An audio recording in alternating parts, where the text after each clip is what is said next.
So in domain 2 of the PCSAE exam, we're concerned mainly with the understanding of incident types, indicator types, layouts and fields. This part of the exam is worth 20% of the final mark. So to have a quick look at what we mean, I'm going to go to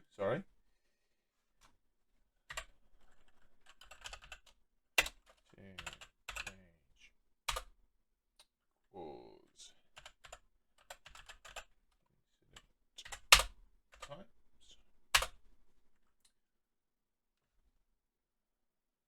Okay. Incidents are broken down into types. As can be seen, there is a type on the left hand side,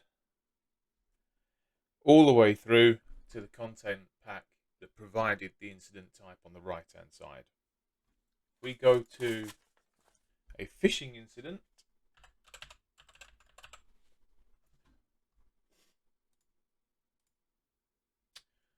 you can now see the main components of a phishing incident. So in here we'd have the name, that's the incident type name, that's perfect sense. You can color code it there, the layout it's going to use, the default playbook that it's going to run, whether you run the playbook automatically or at the time of investigation. So if you click that, the moment the incident is, moment the incident happens and then it's brought in, classified, XSOAR will run the playbook automatically. If that's unticked, as in this case, you would get your alert, you would look at your incident, and as you go to investigate it, the playbook would then run in the background as you click on it. The auto extraction of indicators underneath. Use the system default, which is in line. This means that the indicators are extracted and enriched as the playbook runs, so that your context information is then sort of up to date. Out of band is afterwards. I don't know what the use case necessarily would be for that, but it does mean that your initial context data would not be in real time, so you would potentially be looking at an incident but without necessarily all the context data. Okay, your post-processing script is exactly what it says it is. So you may have a check that you want to run to see if this is a duplicate of other attacks. You may want to categorize that. You may want to close them off if it's a known false positive. So there you would choose your script that you want to run, and once your instance has been processed, that will run that script and then categorize it as you go from there. So the post process is essentially it's for time saving, really. I would have said, and it's also to help clean up. Underneath that, we've got the SLA. This is where, for the instance types, this is where we set the SLA, and obviously you can see we've got weeks, days, and hours, and then we can set a reminder to prompt us if it's not looked at within this many weeks, this many days, or this many hours.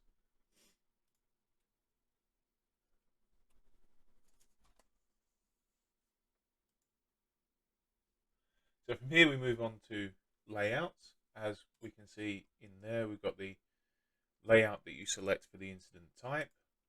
There's all the layouts, and that, strangely enough, is configured here under layouts.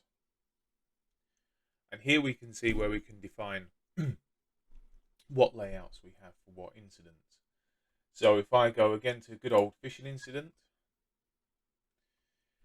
this is what's going to be presented to your analyst when they initially click into an incident. And the aim here is to have the best quality information that you can have and the most pertinent information to the incident type. Basically working around the theory that XSOAR is essentially there to streamline your own processes. So your SOC process is already or your customers is already established, you are going to, as an engineer, you are going to deploy XSOAR, and you are going to make that integrate with the existing SOC processes where the customer identifies that they feel that they work, and you are going to use XSOAR to change processes where the customer feels there is any kind of issue or any kind of bottleneck. The biggest bottleneck in security response, as everybody knows, is sheer noise. It's literally having to sift through sometimes dozens of alerts from different different platforms, all in different formats, in order to try and sort of correlate yourself what the incident is and the context around the incident. So we build this here. Now, incident layouts are really easy to build. And the idea being that you have, so this is incident summary. This is what's seen when you click into incident summary, oddly enough. When you're creating a new incident form or when you are editing a form, you can modify and customize the fields that are here. The close form, basic information, and custom fields. Again, when you're closing the form, so the information that is required once closing an incident. The incident quick view, which I'll show you in a minute, which is the fly out menu from the right. And then mobile. So there is the official XSOAR mobile app, which is very good, but that obviously you may want to pare down the information that is provided, because I mean it's just a smaller screen. It's there's less room for any kind of potential noise. And if you look at, personally, I like to look at information and context and depth of information on a sliding scale, really. So the further away you are from taking action against something, the less information you need, the more pertinent information, sorry. So you need less noise around it, and you need basically to know that there is an issue that you need to look at. All the way down to, I suppose, you'd get an email simply saying there's a P1 involving this particular endpoint and you need to look at it. I mean, you don't want all the information within that email, because you don't need it. You need to log onto the system and you need to look at the extended context once you're there.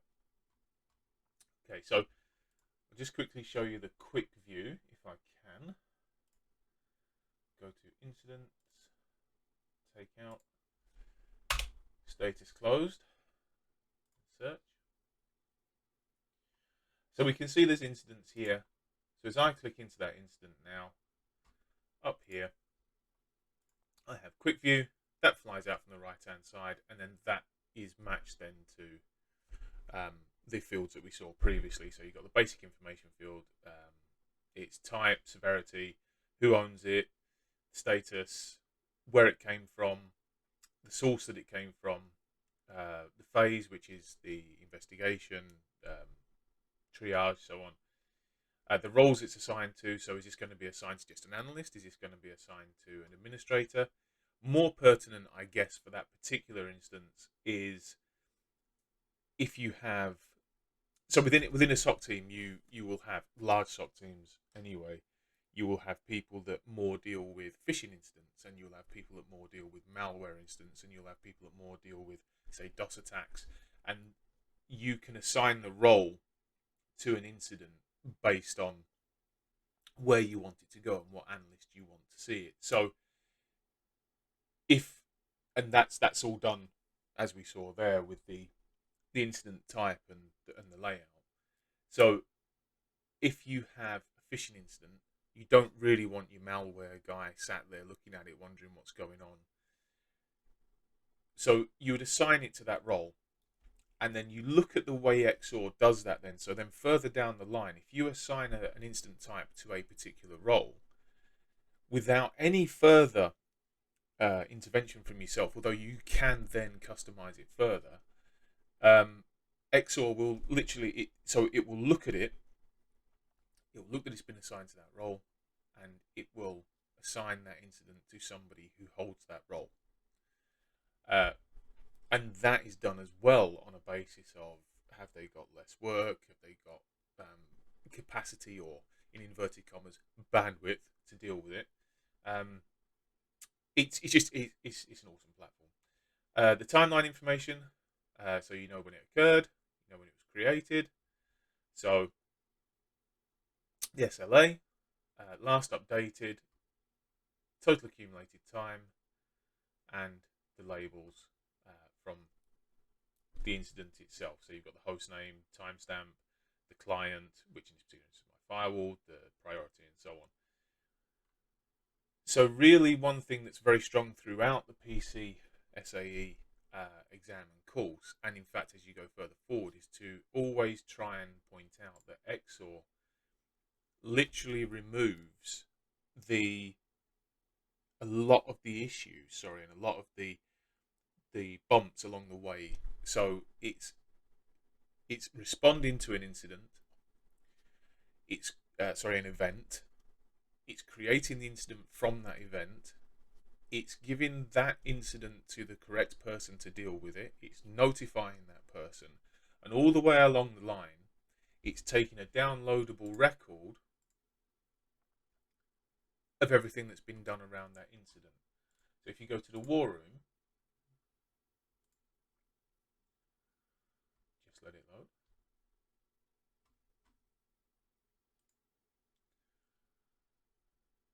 Yeah, my server's very slow. So if you go to the war room, all this here is a catalogue of everything from the moment it was found to the moment that you closed it. All downloadable, no more sitting and writing out timelines. And although that sounds like a sales pitch, in fact it's just that's what they're going to expect you to say, because they're going to expect you to say XSOAR is great. So let's just go back to the incident types again. So we'll go back to settings, advanced, and layouts. Sorry, layouts, not incident types, layouts. And we'll go back to our phishing incident. And when we're building this, basically one of the other parts of the domain 2 is to understand the issues and potential problems with miscategorization or misclassification, and mapping of incident types, because this is really where the work is done. So this is where you are really sort of you're really making the analyst's job easier, but not just easier, more efficient and more accurate. So you'd have the case details here, which are provided to them. You can see what that is: incident type, severity, the owner. This is just it's filled with just dummy information, so it doesn't really make much sense. The severity, the owner, source, source instance, the source brand. As we talked again, the source brand is the integration where it comes from. The work plan. So in this particular instance, you've got tasks with errors. This is all very pertinent because the work plan will tell you where within your playbook you are at this particular instant, which usually is potentially a manual task or something like that, unless you have an error task, and that is what it says it is. So that's an error. So if I've got if I've got a notification here, then that means that something has gone wrong with the playbook, and then you can click into that and you can go to the playbook and you can rectify whatever the situation is. And again, the thing with XSOAR specifically is within the war room, it will also give you the reason why it's failed. So literally on the right hand side there's a little box and it says show reason, and then you click that, and that then gives you a quick synopsis of why it failed. 9 times out of 10 it'll be because you've got an integration that either isn't installed or isn't responding or so on. But obviously you need to rectify that for it to continue. Notes is notes. So when you mark something in the war room as a note, that will be here. Anybody involved in the incident can mark something as a note, or evidence for that matter. Timeline information. It's important. I don't know if necessarily massively important. The SLA is important when it's due. The team members, these are the people that are involved in it. So if it's initially assigned to John, and during it he wants to get Jane involved because she's possibly more in line with what the incident is, or she's more senior, or he just needs his hand holding, then that's all good. So the team members there that are involved, so you've got a record when you click into it of who knows about this particular incident. The evidence speaks for itself. Child incidents are incidents that spawned off of this. So if you have a particular campaign, for instance, a particular phishing campaign, you'd have child incidents where things have matched. Linked incidents are what they say are. They're literally linked incidents. They're incidents you've linked to it. And then the closing information. So the close time, the close reason, who closed it, and then any notes that were put in afterwards. Okay, and then this is all in the investigation. You then go further and you drill down further into what the indicators were that were seen. Then you can further enrich them by clicking on them, and then you can run enrichment against them, or you can use the bar at the bottom to run particular brands against particular indicators. You can also mark things as evidence. The war room is the war room. The work plan is, as we said, it's going through that will show you where within your playbook you are, and what those activities and those things are, those requirements. Related instance, and then Canvas is a visual representation of linked instance, and you can use machine learning to create those links, or you can create links yourself if you know specifically that something is linked, or you want to link incidents that are targeting a certain person, and you can do that there. And then again we go into the new and edit form. So now moving on to the next section within this domain 2. It is titled The Summarization of the Relationship Between External Data and the Cortex XSOAR Incident Type. So within the context of XSOAR, external data is data that is retrieved from integrations. Okay, so if we go to integrations, and then we're already on servers and services, this is where you create your integrations. So this is where you download these from the marketplace, and this is where you then create instances of your integrations. Another important thing for the exam is it will ask you if what it means if is a integration usable if it's downloaded, or word salad effect. And basically it's not, no. So you go to marketplace, you can, I've got 1,000,001 that need updating. So here you can see the integrations that there are. If you click into one, you can see all the information that's involved with that, what it works with Polyswarm, VirusTotal, obviously VirusTotal. Specifically in this case, VirusTotal is the free VirusTotal with the API for your free lookups, and then you have the other API which is then paid for. An interesting thing to note that I found, and this is completely aside from the exam, I've not seen it as yet on the exam, is the fact that within the integrations, it's usually hard coded to use the paid for subscription. So I hit an instance where I was running things against VirusTotal only to find that it was failing because the integration wasn't installed and configured. It was installed and configured, it was just the other one. So that was just a case of going into the automation itself, finding the line of code that was looking for the v3 API as you saw there, and then changing it to the other one, and then it ran perfectly. So within this, you can review it if you want. You've got your classifiers, so this will tell you what it's going to, an incident as it comes in, what the classifier is going to be, the incident type, the integrations that it runs with, as we said.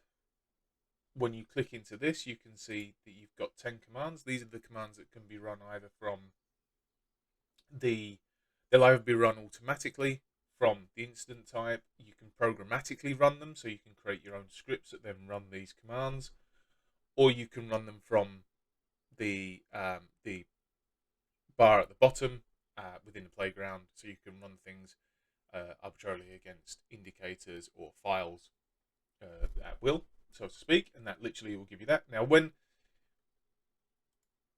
these are in, you will then see within, and I'll demonstrate this in a minute, you will then see that those commands, these commands here, are then available at the bottom.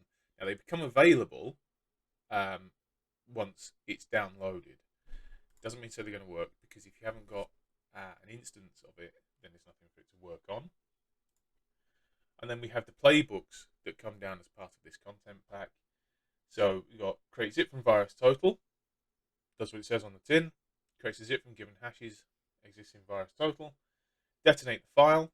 Detonate in this particular instance refers to sending a file off to virus total to be detonated in a sandbox environment. Detonate URL, same thing, send it off, and it gets acted upon, it gets detonated. They have a virtual machine, go off and try and find it. Basically along the lines of Wildfire. Wildfire is it's not exactly the same. Wildfire is a lot more involved, but virus total is very good. It's something I always use. At the time of making the video, this particular integration doesn't work. I spoke to Polyswarm, and they are looking at rewriting the integration for XSOAR, but that's not at the minute, which is a bit of a shame, because Polyswarm is quite good. So this gives you your dependencies, as can be seen there.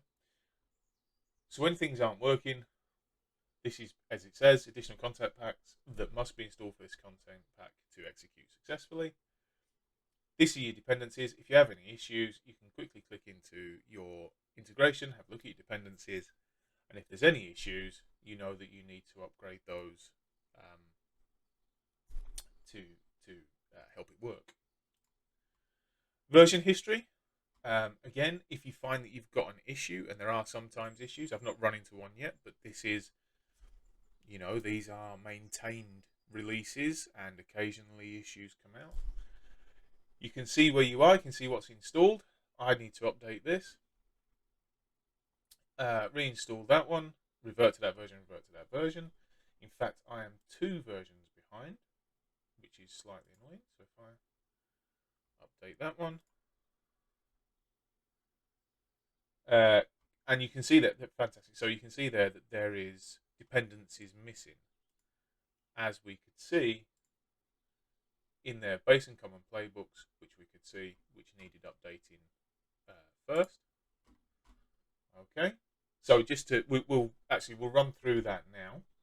So if we go back to install content packs, we can find in here, we can update the base one.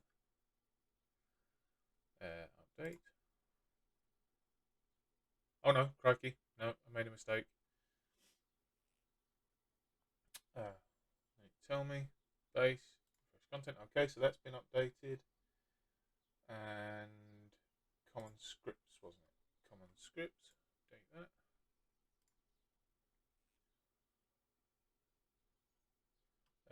Mismatch version install anyway. It didn't install the base one, which is rather annoying, that's still available for upgrade, so I'll update that. I think in that particular instance, all it actually did was remove the last one. Install anyway. A lot of these here now, in fact, all of the ones so far that have been will just be, it tells you when there's an issue, so you can view the warnings, and it tells you what the issue is. But then as you go down and upgrade them all, it's usually just because there's a dependency. So just upgrade the dependency.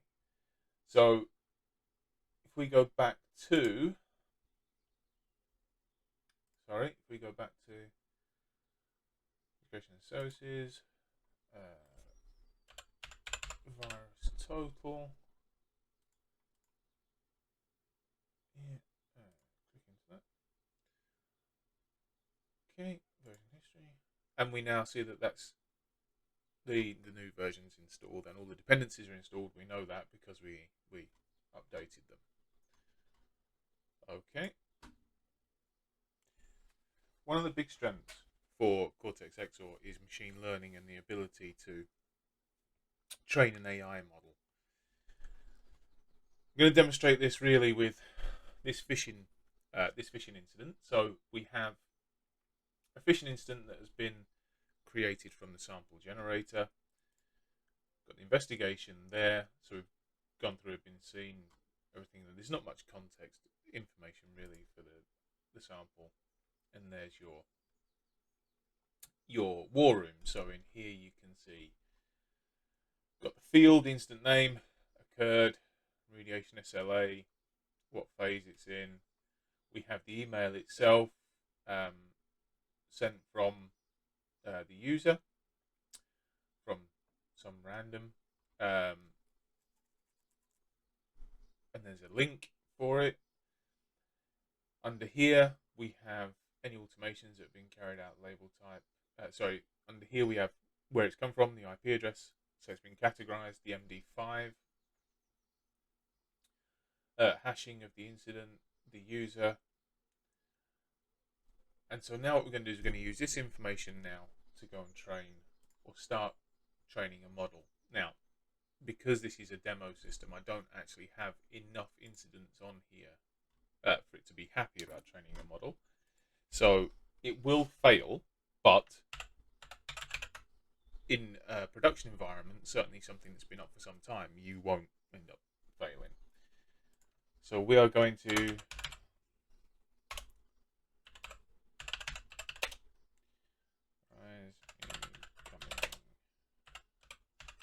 phishing. It's always best practice to put a description in.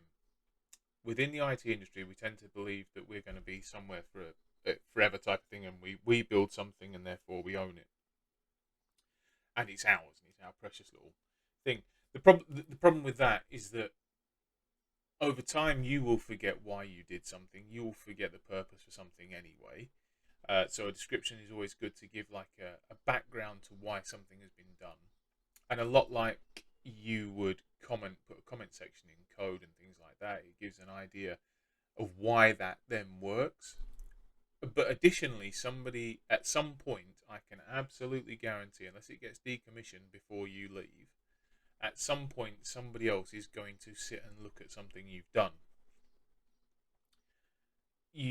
Exactly the same as when you get into somewhere and you look at what somebody's done before, you are looking at what's been configured with absolutely no context to why it's been configured, which can sometimes mean that you alter something or you remove something believing that it's incorrect or it's not how you would have done it, without understanding why it was done that way. So if you leave a description, you can remember why you did it, and somebody else coming along can also look at it and understand why you did it.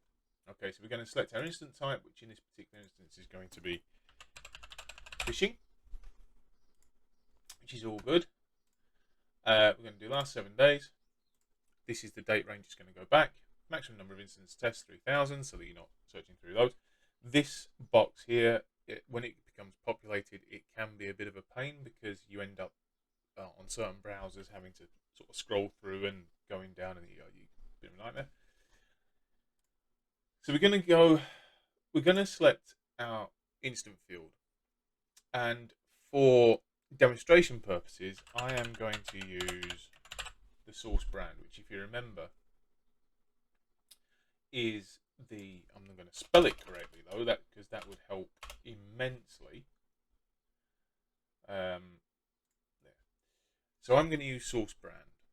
If you remember, that is the integration, or the instance of the integration that has given us the information, given us the context. And here we have, in this specific instance, we've got spam as a verdict, malicious as a verdict, and legit as a verdict. And this is literally as simple as dragging. So if we know that this particular instance of this integration is spam, okay, so we've looked at the field value. This could be particularly, I mean, this could be anything. So this could be the email body or anything like that. And we have some examples of spam emails. What we'd do is we'd drag that to there. Okay, and you can see straight away it said that you've got a total of 3 syslog incidents, and that's not enough incidents for the verdict. So you would then go through and drag more and more in until it's happy. The sample instant generator, however, if you were to say, okay, well, I know this particular domain, so if that was to be the domain, you could drag that to legit. Again, there's only 5, so there's not enough of it. And then you would drag the other ones to malicious. So the argument mapping then is what it is. It's the field and what that wants to be mapped to, the email HTML, and what that's mapped to, an email subject, and that's mapped to the email subject. You can map things to the different instant fields if you want. I mean, you build it yourself, and then you would hit start training, and it will start the training model there. Now, obviously, this one's going to fail because there wasn't enough information, but that's literally it. And then as that goes on, that will start to look at the incident types you've created, and it will start to learn. It will have a baseline from what you've done there, and it will start to learn and build upon its pattern matching, and that will then go on further down, and you can take actions as a result of that, and it will learn to pick up what is and isn't legitimate based on what you've seen there, and the verdicts as you go further down. So it will look at the verdicts from classified instance later. So now on to feed triggered or time triggered jobs. Jobs are, well, they're what they say they are. So they're basically cron jobs in the background. Jobs are things that you can run for varying tasks to expire indicators, remove indicators at a certain time, or fetch indicators. It's you can run the jobs from here. So if we come to the jobs, go to indicator review, for instance. So we have the time triggered, which is, if I click on it, so it's recurring, what time you want it to start at. So do you want it to be something that's running sort of on a regular basis? Select the start date and time. Triggered by a delta in the field. So if you recurring as well, that you can then switch to cron view. So for people that are into cron, you can configure it there if you find it easier like that. It even gives you some examples. Switch to human view, and then you sort of select when you want it to run, every so many hours, every week, on those days, at, and then ends never. The tags you want to add to it, so you can add tags to the job. Tags are a brilliant way, in fact, to use throughout the Palo Alto ecosystem and majority of security systems now, to categorize stuff and make stuff easier to find for associations and hierarchy. The basic information that you want to look at. So indicator review, the name of it. Occurred, this is when I first did it. The reminder, the owner. Again, you've got the role again for who's going to look at it. So you've got read only. So, you know, if you want people that have read only access to be able to see it, they will be able to see it. Administrator, analyst, so on. Severity, the severity that it will be categorized as, and then the playbook that's going to be run as a result of it. As you can see, this particular one is a bit defunct because I'm using a manual review. No point creating a scheduled job to run a manual review. The labels,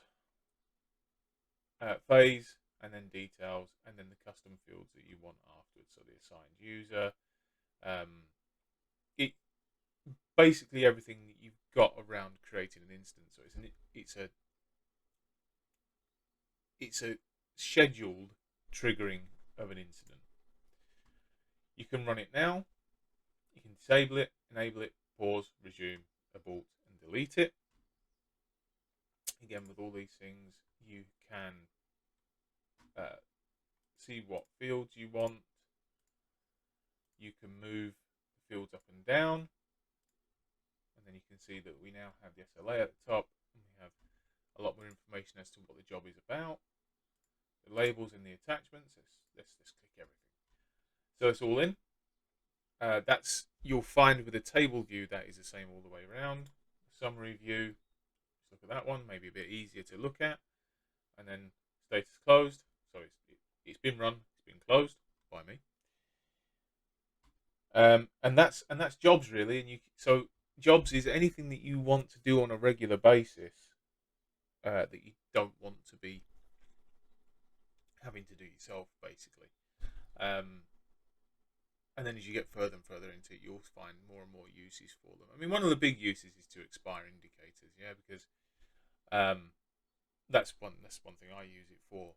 Because when you're looking at indicators, it's okay. You see you've got a lot of indicators of compromise, you've got bad IPs and so on.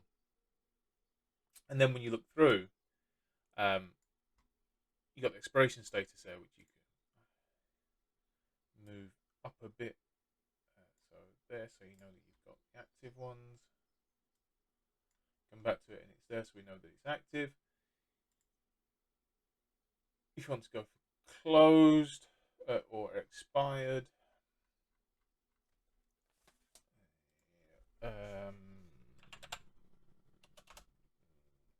expiration status, I believe it is.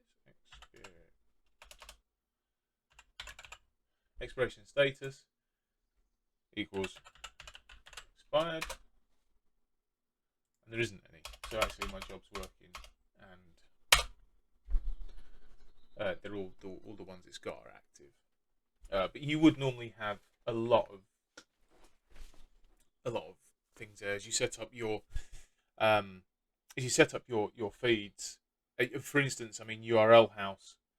I use that. I use that on Minemeld, and I mean it's up to like 72,000. So you don't want to have that all stored there if it's expired. You need to clear it and get rid of it.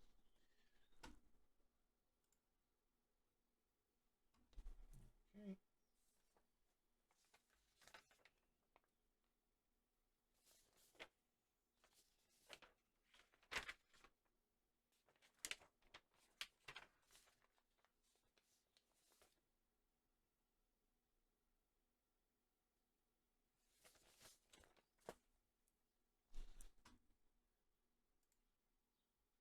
Okay, so now we're going to look at indicator types and instant types. From the point of view of the exam wants you to be able to differentiate between the two. Okay, it is fairly obvious, but within the context of XSOAR, maybe not. I suppose I don't know. I think it is anyway. Okay, so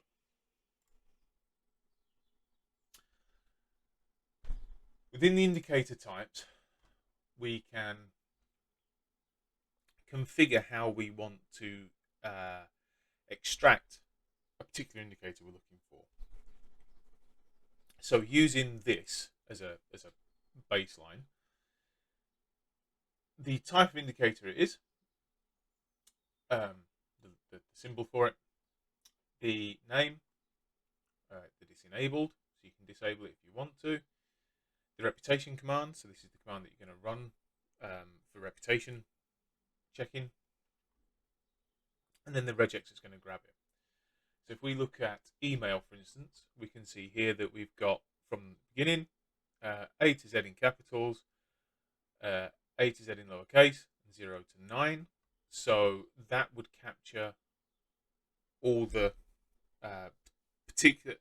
all the possible connotations, of the beginning of an email address, and then we got to the @ and then covering it again, and then the regex. My regex is terrible, but I mean that's so basically the regex that's there is going to cover whatever username you've got at whatever domain dot whatever, and there. Okay, I mean I will.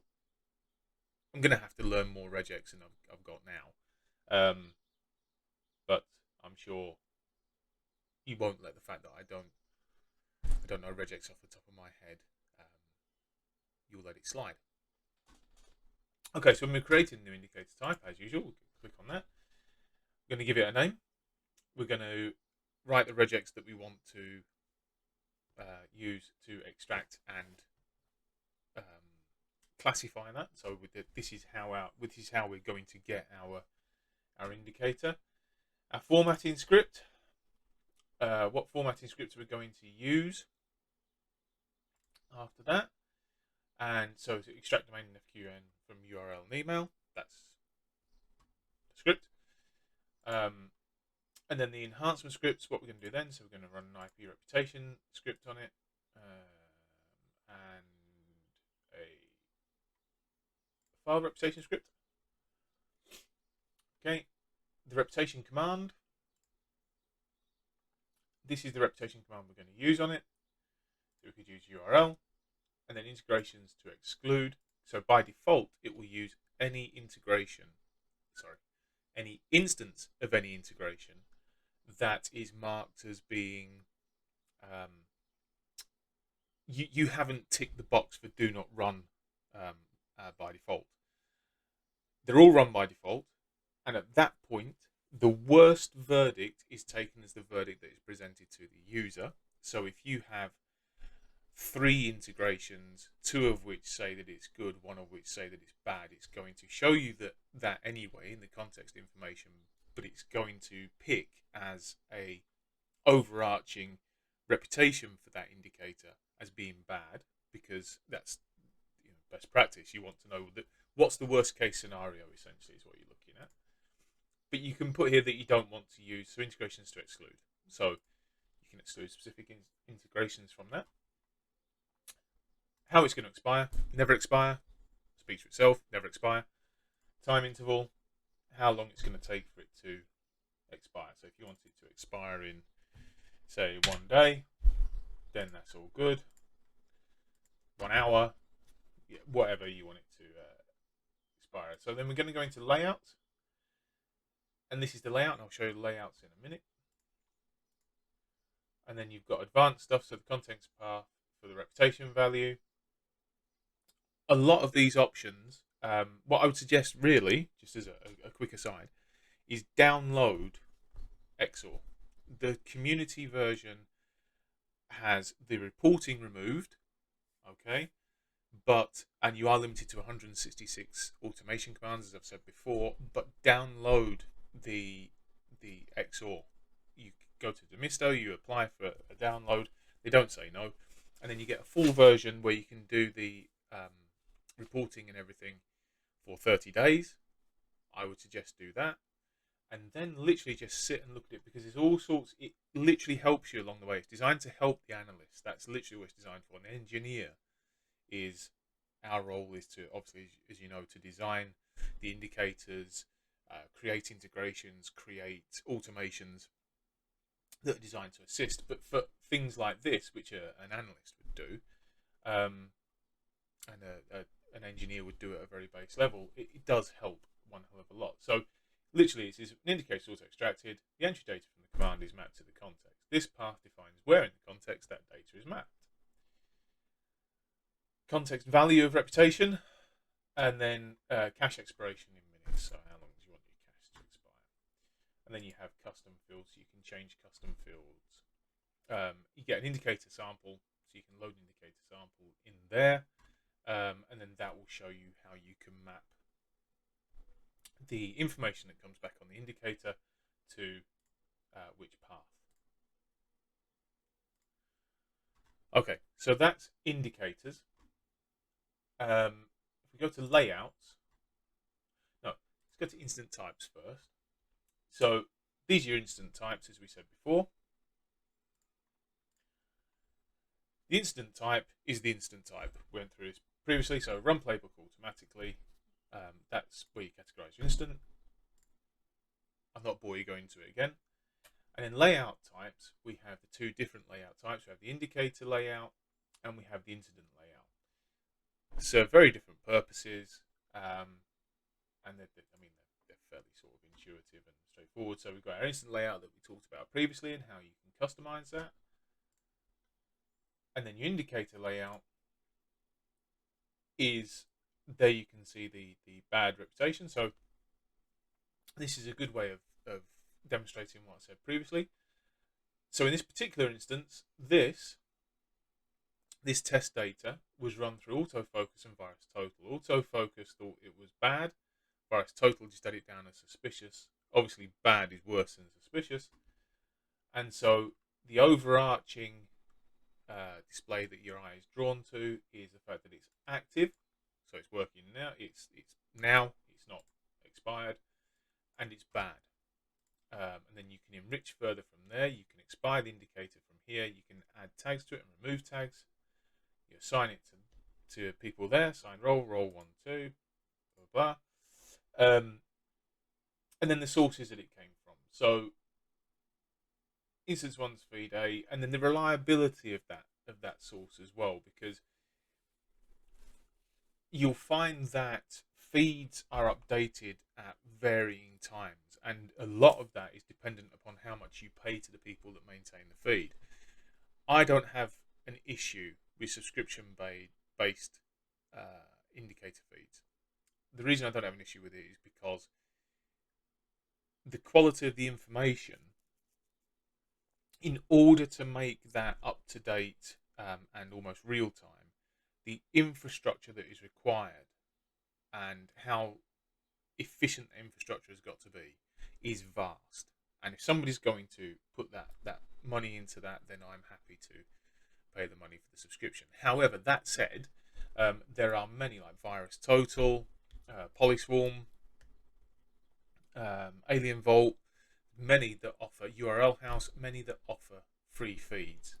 And whilst in the community version, XSOAR, it's not going to provide that much benefit as far as indicators are concerned, because you're limited to 5 feeds and 100 indicators per feed. And as we've already said, the URL house is up at 72,000. It will give you an idea of how it all sort of goes together. But then when you look at, if you had 72,000 coming into XSOAR, then you can see how exponentially that benefit then increases. Okay, so then that's your indicator. You can build that as well. That's all customizable. You can change that, and again, that is drag and drop. So those are your instance and indicator layout types, and the types of the type of indicator and things like how you can categorize it, and the difference specifically between the instant and the indicator within the Cortex context. Next on the list domain, and I appreciate this is now taking some time, and if you're still with me, fantastic, is exclusion list. Exclusion list, again, is a vehicle for removing noise from from the data that you've got. So you can add an exclusion in here, value, or use the regex. So that is how you're going to pick your particular indicator. If, for instance, so let's just see, have I already done that? No, right. So I know that my home LAN range is 192.168.0.0/24. You can see I can put that in inside of there, and the reason is it is my home LAN. So I don't need, you can, and then the categorization there, the indicator type there. So it's cider, basically. Come on.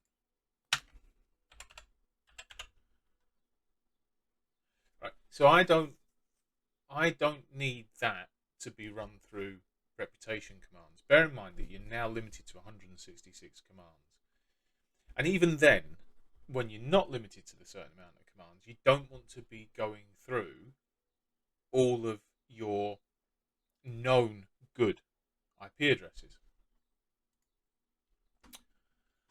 Okay, so now we have that there, cider and the indicator type there. For some reason it hasn't taken that, so I'll just, there you go, that's better. It just got itself in a bit of a knot. Okay, and then that's in there. Right. So now, when it shows me indicators, it's going to take into account that 192.168.0.0/24 is known. So there's no point enriching it because we know that it's our home LAN. Okay, this can also be done, so you can import and you can export. Okay, so it's export in JSON format. I believe it'll probably be input in JSON format as well. This can be done from the incident as well. So if we go to an incident,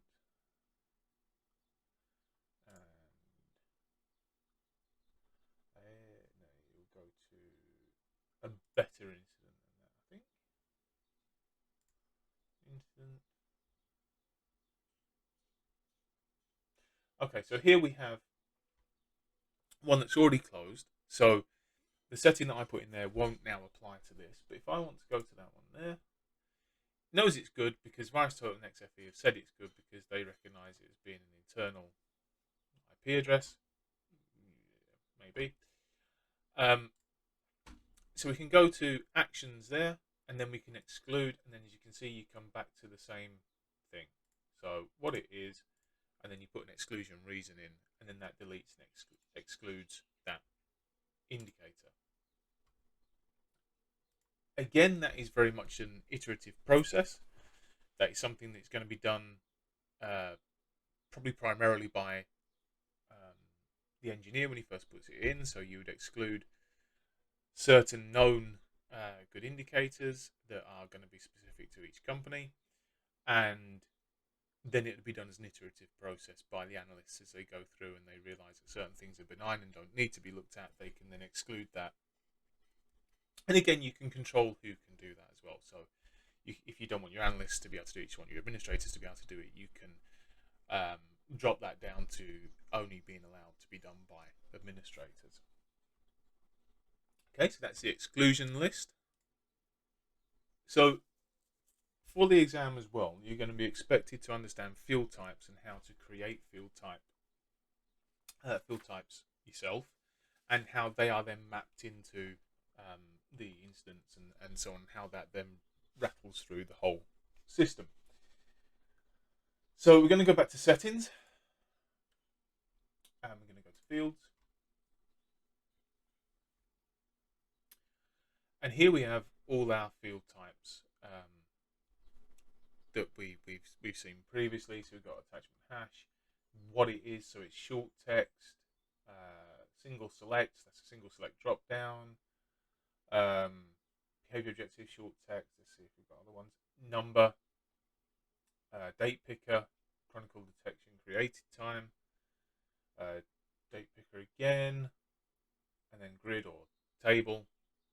So as you can see, and then the concept pack as well that has been provided by. And again, we can click into that. Everything is kind of, you can get to everything from everything really. So we'll go back to there. Okay, so you can create a new field, and the new field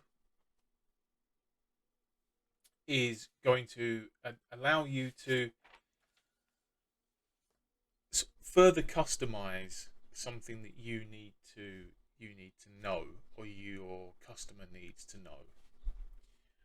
And you create the field type there by deciding what it's going to be. So Boolean checkbox, the field name, call it false positive. It then changes the machine name underneath to remove the space. So actually you could do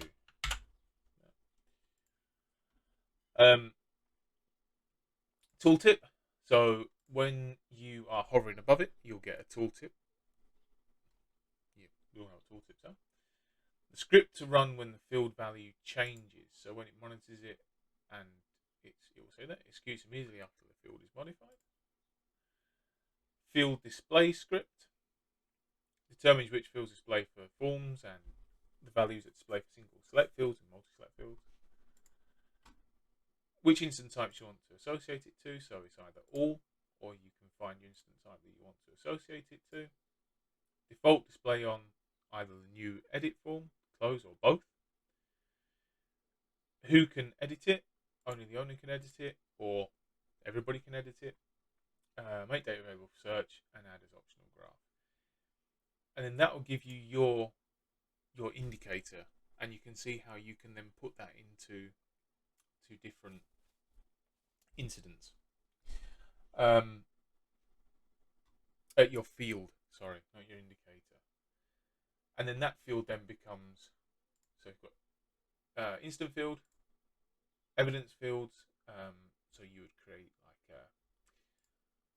you could create let's say we want to create a verified.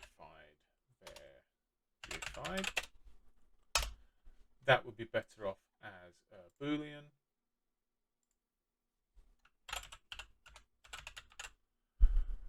Verified evidence, and then make it available for search. And then if we save that, so in our evidence field, we would then see that it had been verified, yes or no. You can make that mandatory as well. I don't think you can actually make a Boolean mandatory, to be honest. Which means that it has to be filled in before the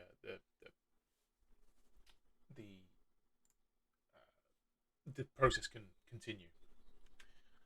If we edit that, we can see there. So there we can see for long text, it's mandatory. So that basically means to say that it has to be filled in. Okay, so those are your fields and creating fields. So just to sum up, so what we've seen is we've gone all the way through instant types, creating instant types, creating indicator types, the difference between the two, fields, and the fact that fields draw information into incidents, and you can customize that. Even did a little bit of updating. That really covers domain 2. Domain 3 is automation, domain 3, and that's where things start to get very in depth, and that's a bit of a long video, although I appreciate that this one is over an hour long as well. The all coursework is taken from the PCSAE blueprint and through my own studies for PCSAE. Any suggestions, any thoughts, please leave a comment. Try and make them nice. And then like and subscribe. I'm going to complete the entire PCSAE course based on all my learnings and what I've required to pass it. And then I'm going to go on to doing others as well. So the the strata exams and the cloud exams and so on, and try and build up a library of courseware that is completely free. One of my big bugbears with the IT industry and specifically security is just how much it costs to get into it. So like and subscribe, and I'll see you in the next video. Just as a bonus, just in case you're still here. So what I wanted to talk about quickly and wanted to show everybody was just Minemeld and how the integrations and the indicators and everything within Cortex, although the community edition is amazing for learning and other things, it's not really operational, and this is why. Because this works on the same basis, just a lot more work involved in the background.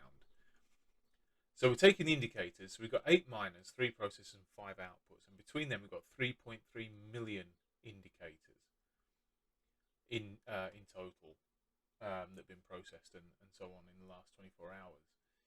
The actual, we've got 1 million added and 20,000 removed.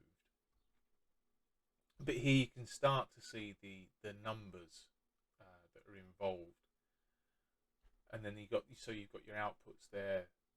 You know, I mean, it's huge, and XSOAR deals with this in a lot better way. That's why you have so you can create the machine learning models in order to go through these and iterate through them, see what they're doing, see how pertinent they are to you. Because obviously, certain things in life aren't, they're not going to be something that threatens your organization. But this is just what I wanted to show as just an indication of just how many indicators there actually are out there. And I've only got, how many miners have I got that are producing results? I've got 1, 2, 3, 4, 5, 6. I've only got 6 that are actually producing results. Ransomware D I need to get rid of because it doesn't work anymore. And that's why I say that really, at the very least, you should have Minemeld installed and using that to populate dynamic lists on your Palo Alto Networks firewalls or any firewall that is capable of taking dynamic lists, because this is something that changes all the time. So the threats and the indicators that were there this morning aren't necessarily the threats and indicators that are there now. And you need to be able to keep up with that, and you can't keep up with that from a personal human intervention level. Okay, so again, like and subscribe, and I'll see you for domain 3.